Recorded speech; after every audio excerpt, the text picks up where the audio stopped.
Right. Next వెళ్ళిపోదాం. Modi I love you, కమలానికి గులాబీ. దానికి మరి బీఆర్ఎస్ బీజేపీ కోసం చేతులు చాస్తుంది. అంటే ఒక అంశాన్ని మనం గమనించాలి రాజుగారు. ఎవరైతే బీజేపీ నేతలో బీజేపీ రాష్ట్ర అధ్యక్షులు కేంద్ర మంత్రి కిషన్ రెడ్డి గారు కావచ్చు, బీజేపీ మాజీ అధ్యక్షులు బండి సంజయ్ గారు, లేదా ఇప్పుడు జాతీయ నాయకులు బండి సంజయ్ గారు కావచ్చు, అనేక సందర్భాలలో గత వారం రోజులుగా అసలు బీఆర్ఎస్తో పొత్తేంది బీజేపీకి, బీఆర్ఎస్ మునిగిపోయేటువంటి నావ, అసలు బీఆర్ఎస్ పార్టీ అసలు ఎక్కడుంది, రేపు భవిష్యత్తు బీఆర్ఎస్కి లేదు, కాంగ్రెస్ వర్సెస్ బీజేపీనే, దొంగల పార్టీ దౌల్బాజీ పార్టీ బీఆర్ఎస్తో మాకు పొత్తేందని చెప్పని తిట్టు తిట్టకుండా మాట్లాడిన మాట మాట్లాడకుండా తిడతా ఉన్నారు. కానీ ఇంత మాట్లాడుతున్నా కానీ బీఆర్ఎస్ వైపు నుంచి ఒక్క స్పందన కూడా లేదు. ఏమని, మేము మిమ్మల్ని ఎవరు పొత్తు అడిగాము, మీతోటి మేము పొత్తు అడిగామా, అసలు మీతోటి మాకు పొత్తేంది, అసలు మీ పర్సంటేజ్ ఎంత మా పర్సంటేజ్ ఎంత, మాకున్నటువంటి ఎమ్మెల్యేలు ఎంత మీరెంత, అసలు మాది జాతీయ పార్టీ, రేపు కాబోయేటువంటి గెలిచేటువంటిది మేమే అనేటువంటి దాన్ని గతంలో మనం చూస్తే కేసీఆర్ గారు నరేంద్ర మోదీ గారిని బంగాళాఖాతంలో పడేయాలి దేశం బయట అని చెప్పని మాట్లాడారు. అసలు ఆయనకి పరిపాలన రాదు, ఆయన అంతా ఫోటోగ్రాఫర్లతో పరిపాలన చేస్తున్నాడు అనేది చాలా విమర్శలు అతి కొద్ది రోజుల క్రితం అత్యంత అంటే ఒక ప్రధానమంత్రి స్థాయిని చాలా కించపరుస్తూ అవహేళన చేస్తూ కూడా ఆయన మాట్లాడారు. మరి అలాంటి కేసీఆర్ గారు నిన్న జరిగింది కదా సభ, ఆ సభలో కూడా ఏం మాట్లాడారు. కానీ ఇప్పుడు ఆయన ఢిల్లీ పర్యటన వెళ్తున్నారు, ఢిల్లీలో బీజేపీ పెద్దలతో ప్రయత్నం చేస్తున్నారు అనేటువంటిది ఒక హాట్ టాపిక్గా వినిపిస్తుంది. అయితే కేసీఆర్ గారికి బీజేపీ పెద్దల దగ్గర నుంచి అపాయింట్మెంట్ దొరకలేదు, వాళ్ళు స్వాగతించట్లేదు, వాళ్ళు ఈయన విషయంలో చాలా కరెక్ట్ కాదు కేసీఆర్ గారితో మనకు పొత్తు అనేటువంటి భావన వారిలో ఉంది అనేటువంటిది ఒక నడుస్తూ ఉంది. అయితే ఈ నడుస్తున్న నేపథ్యంలో కొంత బీజేపీ పెద్దలను కన్విన్స్ చేసేందుకు జగన్మోహన్ రెడ్డి గారు ఢిల్లీ అపాయింట్మెంట్ కోరుతూ ఉన్నారు. కేసీఆర్ గారు ఈ బాధ్యతని జగన్మోహన్ రెడ్డి గారి మీద పెట్టారని, జగన్మోహన్ రెడ్డి గారు తాను గడుక్కోవటం ఇబ్బందిగా ఉంది, కానీ తాను పోయి ఇప్పుడు ప్రస్తుతం పోయి అక్కడికి వెళ్ళి కేసీఆర్ గారిని ఇచ్చేయటం ద్వారా అంటే తనకెట్లా పొత్తుకు అవకాశం లేదు, టీడీపీ జనసేన ఇక్కడ కేసీఆర్ గారు ఆ పొత్తులో ఉంటే ఎంతో కొంత తనకు సేఫ్ గేమ్ ఆడటానికి ఉపయోగపడుతుంది అనేటువంటి ఉద్దేశంలో జగన్మోహన్ రెడ్డి గారు ఆ ప్రయత్నం చేస్తున్నారు, ఆ ప్రయత్నం దిశగా అడుగులు వేస్తున్నారు. ఈయన అక్కడికి వెళ్ళటానికి ప్రయత్నం చేస్తున్నారు, వీళ్ళిద్దరి మధ్య సయోధ్య కుదర్చడానికి ప్రయత్నం చేస్తున్నారు అనేటువంటిది పొలిటికల్ సర్కిల్స్లో హాట్ టాపిక్గా వినిపిస్తుంది. ఇది ఎంతవరకు వాస్తవం అనేటువంటి దాన్ని పక్కన పెడితే కేసీఆర్ గారికి జగన్మోహన్ రెడ్డి గారికి కొంత అవినాభావ సంబంధం ఉంది. కేసీఆర్ గారు ప్రస్తుతం ఇబ్బందికరమైన పరిస్థితుల్లో ఉన్నారు కాబట్టి సహాయం చేసేటువంటి ఉద్దేశంలో ఈయనకున్నటువంటి ఇన్ఫ్లుయెన్స్ చేసి ఆ సహాయం చేసేదానికి అడుగులు వేస్తున్నారు. అయితే ఇదంతా కూడా ఒకవైపు జరుగుతున్నటువంటి కాయనికి ఒకవైపు. కానీ ఈరోజు బండి సంజయ్ గారు ఒక మాట మాట్లాడారు. చెప్పు తీసుకొడతాను ఎవరైతే ఈ పొత్తు గిత్తు అన్నారని చెప్పని ఆయన ఒక తీవ్రమైనటువంటి వ్యాఖ్యలను ఆయన చేశారు. అంటే దాని ద్వారా అంటే అసలు పొత్తు అనేటువంటి పదం చెబితే రేపు ఎవరైతే బండి సంజయ్ గారు బీజేపీ నేతలు చెప్పులు ఎత్తుకొని ఎమ్మడబడేట్టున్నారు. అసలు బయట చూస్తే ఇక పొత్తు అంశం అనేటువంటిది ప్రస్తావన లేదు.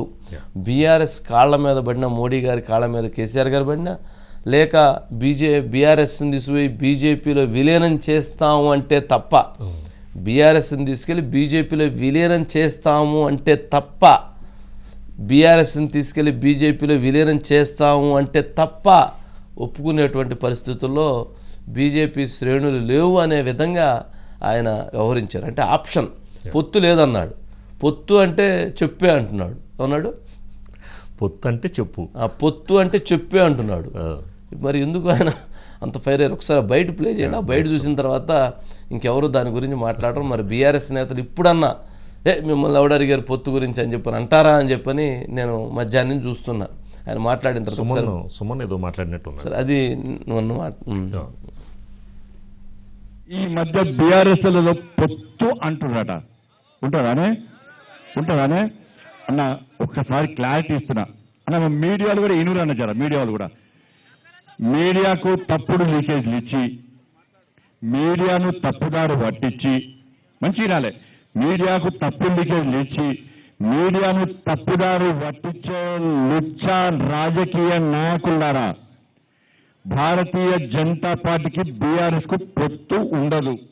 ఎవడన్నా ఎవడన్నా బీఆర్ఎస్ కు బీజేపీ పొత్తు ఉందని ప్రచారం చేసే ఫాల్తు రాజకీయ నాయకులకు ఒకటే వార్నింగ్. మీరు చెప్పులేసుకున్నారా? చెప్పులు తీరి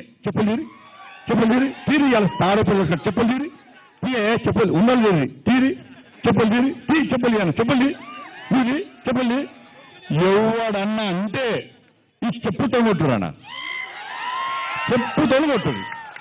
ఈ ఇంతకంటే ఏం లేదు. ఎవడన్నా ఇంకొకసారి బీజేపీకి బీఆర్ఎస్ కు పొత్తు ఉంది అని బీఆర్ఎస్ కానీ ఎవరు రాజకీయ నాయకులు అంటే చెప్పుతో కొట్టురానా. ఇది క్లారిటీగా చాలా సీరియస్. ఎందుకంటే ఈయన పదవి పోవడానికి కారణం కూడా ఒక విధంగా అంటే ఆ రోజు బండి సంజయ్ గారి వేగాన్ని అడ్డుకట్ట వేయాలన్న ఉద్దేశంతో ఆయన అధ్యక్షుడిగా మార్చారు. అధ్యక్షుడిగా మార్చడంతో బీజేపీ గ్రాఫ్ తగ్గిపోయి కాంగ్రెస్ అధికారంలో రావడానికి, బీఆర్ఎస్ ఓడిపోవడానికి అది కారణమైంది. ఆయన మన పరోక్షంగా అన్నారు, నన్ను మార్చారు మీరు పోయారు. అంటే సరే, దాని అంతర్లీనంగా దాని వెనక చాలా ఆయన మాట్లాడిన అంశాల్లో చాలా ఉంది. అదిగాక బీజేపీ స్వయంగా ఎదగాలనుకుంటున్నటువంటి పార్టీ. ఇక్కడ బీఆర్ఎస్ తోటి కనుక ఒకసారి టైఅప్ పెట్టుకుంటే బీఆర్ఎస్ వలన బీజేపీకి నష్టం జరుగుతుంది తప్ప బీజేపీ వలన బీఆర్ఎస్కి లాభం జరుగుతుంది. ఇక్కడ లాభ నష్టాలు అంచనా వేసుకున్నప్పుడు రాజకీయంగా ఎవరూ కూడా అటువంటి బీఆర్ఎస్ని కనుక ఇప్పుడు కనుక కొంత కన్ఫ్యూజ్ చేయగలిగితే కొంత బీజేపీలోకి కొంత కాంగ్రెస్లోకి వెళ్ళిపోతారు. ఆటోమేటిక్గా బీజేపీ స్ట్రాంగ్ అవుతుంది. మరి ఆ ఈక్వేషన్స్ని వాళ్ళు పరిశీలన చేస్తున్నారు. అదేమి చాలా టాక్టిఫుల్గా జరుగుతున్నటువంటిది. బండి సంజయ్ గారు అంత తీవ్రంగా మాట్లాడటం కనుక పబ్లిక్కి క్లియర్గా క్లారిటీ ఇస్తున్నారు. బీజేపీయే, బీఆర్ఎస్ఏ మా శత్రువు అని చెప్పేటువంటి ప్రయత్నిస్తున్నారు. ఎందుకంటే ఆయన వెంటబడ్డారు, ఆయన వేధించారు.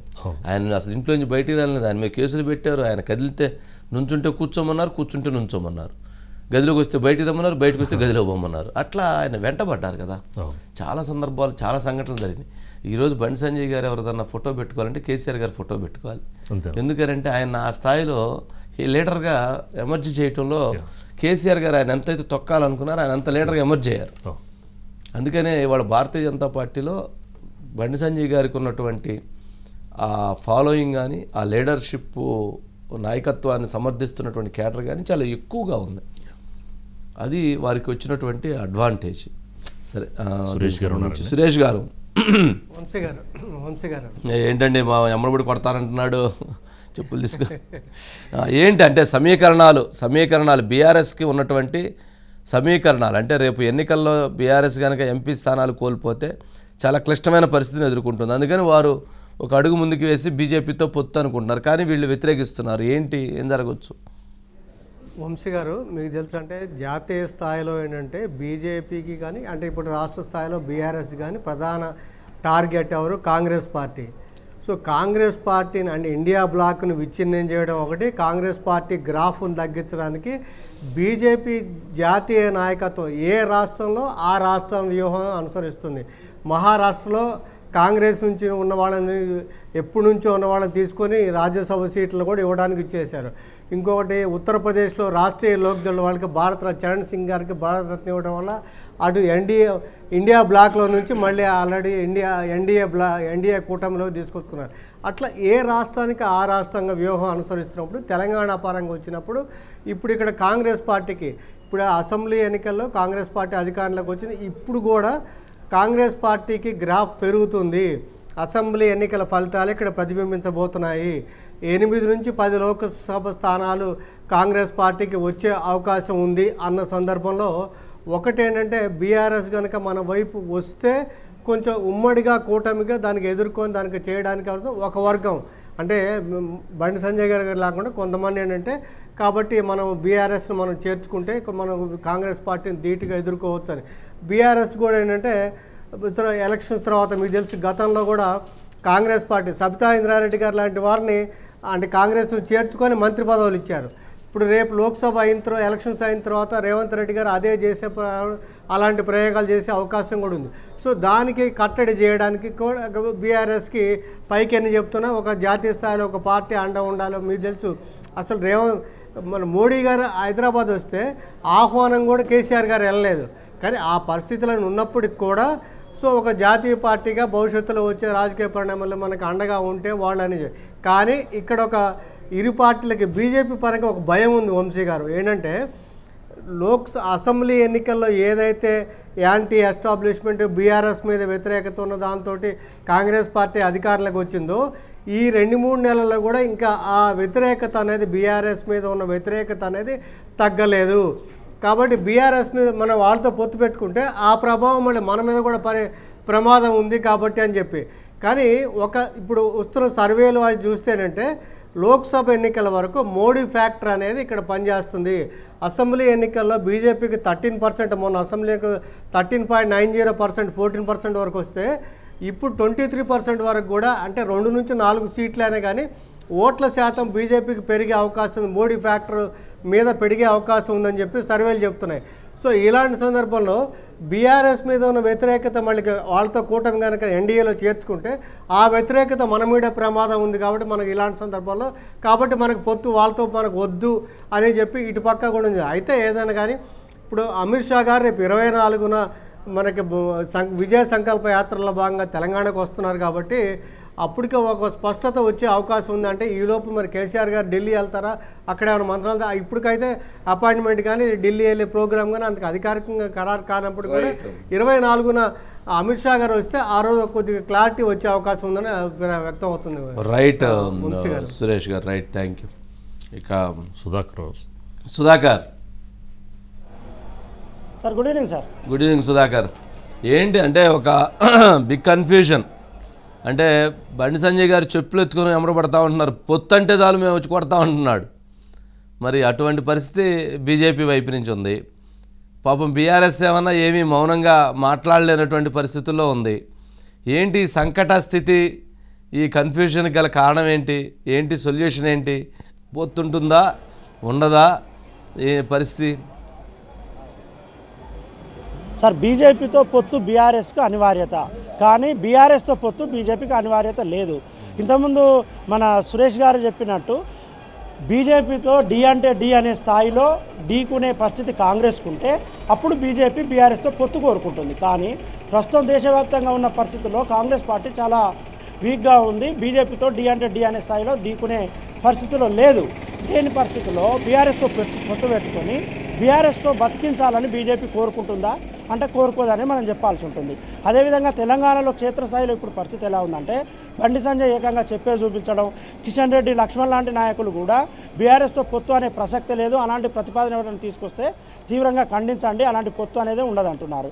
ఇలాంటి పరిస్థితుల్లో తెలంగాణ సమాజం అంతా బీజేపీతో బీఆర్ఎస్ పొత్తు కోరుకోవట్లే, అంటే బీఆర్ఎస్తో బీజేపీ పొత్తు కోరుకోవట్లేదు. ఇక్కడ నాయకులు ఎట్టి పరిస్థితుల్లో ఇష్టపడట్లేరు అనే ఒక సంకేతాలు బలంగా ఇచ్చిన తర్వాత ఒకవేళ పొత్తే కుదిరితే అది అసెంబ్లీ ఎన్నికల్లాగే ఇక్కడ కూడా తయారవుతుంది. అసెంబ్లీ ఎన్నికల్లో బీజేపీ ఎంతో కొంత స్కోర్ చేస్తుంది, డబుల్ డిజిట్ దాటుతుంది అనే పరిస్థితులలో బీఆర్ఎస్తో కొంత లోపాయకారి ఒప్పందం జరిగిందనే పరిస్థితుల నేపథ్యంలోనే బీజేపీ అనేది చితికల పడిపోయింది. ఇప్పుడు కూడా అదే పరిస్థితి వస్తుంది. రాష్ట్ర నాయకులను కాదని జాతీయ నాయకులు కేసీఆర్తో పొత్తు పెట్టుకుంటే బీజేపీ మళ్ళీ నష్టపోబోతుంది పార్లమెంట్ ఎన్నికల్లో అనేది ఒక రాజకీయ విశ్లేషకులు అభిప్రాయపడుతున్నారు. సార్, రాష్ట్ర నాయకులు ఇష్టం లేకుండా, రాష్ట్ర నాయకులను కన్సర్న్ చేయకుండా, వారిని అభిప్రాయానికి భిన్నంగా వ్యతిరేకంగా జాతీయ నాయకత్వం ఇక్కడ బీఆర్ఎస్తో పొత్తు పెట్టుకుంటే మాత్రం చాలా ఇబ్బందికరమైన పరిస్థితి బీజేపీకి ఏర్పడబోతుంది. దీన్నే పదే ఇక్కడ రాష్ట్ర నాయకత్వం ఎందుకు బలంగా వినిపిస్తుందంటే కేసీఆర్ అనే నాయకుడు రాజకీయ చాణక్యుడు, రాజకీయ వ్యూహాలు పొందుతాడు. కాబట్టి జాతీయ స్థాయిలో ఆర్ఎస్ఎస్తో ఆయనకున్న సంబంధాలను ఉపయోగించి జాతీయ నాయకులను ఒప్పించే ప్రయత్నం చేస్తున్నాడు. జాతీయ నాయకులతో ఒకసారి అమిత్ షాతోనో మోడీతోనో కేసీఆర్కి అపాయింట్మెంట్ దొరికినట్లయితే ఆయన ఒక సినిమా చూపెడతాడు. సాధారణంగా ఆయనకుండే లక్షణమే అది. దేశవ్యాప్తంగా కాంగ్రెస్ పార్టీని క్లోజ్ చేద్దాం, లేకుంటే కాంగ్రెస్ పార్టీ లేకుండా చేద్దాం, దానికి సంబంధించి నా దగ్గర ఒక వ్యూహం ఉంది, అది తెలంగాణ నుంచే ప్రారంభిద్దాం. ఇప్పటికే చాలా రాష్ట్రాల్లో కాంగ్రెస్ లేదు కాబట్టి మొదటగా తెలంగాణ రాష్ట్రంలో కాంగ్రెస్ పార్టీని క్లోజ్ చేసి ఆ తర్వాత మిగతా రాష్ట్రాల్లో కూడా క్లోజ్ చేద్దామని ఒక సినిమా చూపెడతాడు. కాబట్టి కొంతమందికి ఇంకా డౌట్ ఉంది బీజేపీలోని కొంతమంది నాయకులకు, కేసీఆర్ ఏదైనా చేయగలుగుతాడు కాబట్టి మన జాతీయ నాయకులను కూడా ఒప్పిస్తాడు, వారితో పొత్తు పెట్టుకుంటాడని ఒక అపనమ్మకం లేకుంటే మరోటో ఇంకా కొంతమంది నాయకులలో ఉంది. At the same time BJP నాయకులు పొత్తు వద్దని ఇంత బలంగా చెప్తుంటే బీఆర్ఎస్ నుంచి కేవలం ఒక బాలకృష్ణ మాత్రమే మాట్లాడాడు. బీజేపీతో పొత్తు ఉంటుందని మేము ఎక్కడన్నా చెప్పామా? ఎందుకు ఆ నాయకులు ఎగిరెగిరి పడుతున్నారని ఒక బాలకృష్ణ మాట్లాడాడు తప్ప బీఆర్ఎస్లో ముఖ్యమైన నాయకులు కవితో, కేటీఆర్, హరీష్ రావు ఇలాంటి నాయకులు ఎవరు కూడా పొత్తు గురించి మాట్లాడట్లేరు. అంటే వారు ఇంకా ఆశాభావంతో ఉన్నారు. బీజేపీతో పొత్తుంటే మనం బతుకుతాం, అంటే పార్టీని ఇంకా మనం బతికించుకోవచ్చు, తెలంగాణ రాష్ట్రంలో ఇంకా రాజకీయాలని క్రియాశీలకంగా నిర్వర్తించాలంటే బీజేపీతో పొత్తు అనివార్యమని బీఆర్ఎస్ భావిస్తుంది. దాన్ని బీజేపీ రాష్ట్ర నాయకత్వం చాలా సీరియస్గా అపోజ్ చేస్తుంది. కాబట్టి బీజేపీ రాష్ట్ర నాయకత్వాన్ని కాదని బీజేపీ జాతీయ నాయకత్వం బీఆర్ఎస్తో పొత్తుకు అంగీకరిస్తుందా, పెట్టుకుంటుందా అనేది చూడాల్సి ఉంటుంది సార్. మరి అంటే బీజేపీ నుంచి అయితే తీవ్రమైనటువంటి వ్యతిరేకత తీసుకొస్తున్నారు కదా సుధాకర్. అంటే బీజేపీలో ఉన్నటువంటి నాయకత్వానికి బీఆర్ఎస్తో పొత్తు లేకపోతేనే తాము భవిష్యత్తులో తమ బలంగా వెళ్ళగలుగుతాము, తమ పార్టీయే భవిష్యత్తులో ఉంటుంది, కాబట్టి ఇప్పుడు ఆ పొత్తుని ఎటువంటి పరిస్థితుల్లో కూడా ఒప్పుకోవటానికి లేకుండా తీసుకెళ్లాలనుకున్నారు. అయితే బీజేపీలోని మరొక వర్గం, అంటే కొంతమంది కొంచెం సాఫ్ట్గా ఉన్నటువంటి నేతలు ఎవరైనా ఉన్నారా? అంటే అట్లాంటిది ఏమన్నా ఇంటర్నల్గా ఏమైనా ఉందా సయోధ్య కుదిర్చే దాంట్లో? ఖచ్చితంగా ఉంటుంది సార్. ఇవాళ కేసీఆర్ ఢిల్లీకి పోతున్నాడంటే కేసీఆర్ ఢిల్లీకి పోవడం వెనుక ఒకవేళ మోడీ, అమిత్ షా అపాయింట్మెంటు దొరికే పరిస్థితి కనుకుంటే ఖచ్చితంగా కేసీఆర్ టీం ఒకటి ఉంది. ఏ పార్టీలో ఉన్నా వారందరూ కేసీఆర్కి లోపాయికారంగా సహకరిస్తారనే ఒక టాక్ తెలంగాణ రాష్ట్రంలో ఉంది. అందులో మొట్టమొదటి స్థానం రాష్ట్ర అధ్యక్షుడు కిషన్ రెడ్డి ఉంటారు, ఆ తర్వాత లక్ష్మణ్ ఉంటారు, అదేవిధంగా మురళీధర్ రావు ఆయన సామాజిక వర్గానికి సంబంధించిన నాయకుడు, గతంలో కేసీఆర్కి అదేవిధంగా బీఆర్ఎస్కి అనుకూలంగా అనేక సందర్భాల్లో తీవ్రంగా ఖండించారు కదా సుధాకర్. ఉంది కాబట్టి సుధాకర్ తీవ్రంగా ఖండించారు కదా కిషన్ రెడ్డి గారు కానీ లక్ష్మణ్ గారు కానీ ఇద్దరు కూడా అసలు పొత్తు అనేటువంటి దాని మీద లేనే లేదు, వాళ్ళకి అసలు మునిగిపోయేటువంటి నావను ఎవరైనా పట్టుకుంటారు ఏంటని కూడా గట్టిగానే వారు కూడా మాట్లాడారు కదా. ప్రజాభిప్రాయానికి అనుగుణంగా రాష్ట్ర నాయకులు, రాష్ట్ర అధ్యక్షునిగా ఉన్న వ్యక్తి, అదేవిధంగా కేంద్ర మంత్రిగా ఉన్నారు, ఇంకో ఆయన ఓబీసీ సెల్ జాతీయ అధ్యక్షుడు లక్ష్మణ్, ఇలాంటి వాళ్ళు ప్రజాభిప్రాయానికి దగ్గరగా మాట్లాడాల్సి ఉంటుంది. బీజేపీ శ్రేణులు ఇప్పుడు ఏం కోరుకుంటున్నారు? బీఆర్ఎస్తో ఎట్టి పరిస్థితుల్లో పొత్తు వద్దు, అధికారం కోల్పోయిన తర్వాత వివిధ విభాగాల్లో జరిగిన అవినీతి అనేది ప్రజలలోకి తీవ్రంగా వెళ్ళిపోయింది.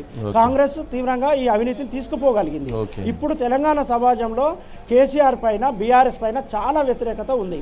ఈ సమయంలో బీఆర్ఎస్తో పొత్తు పెట్టుకుంటే రెండు పార్టీలు మునగడం ఖాయమనే ఒక అభిప్రాయం ఉంది సార్.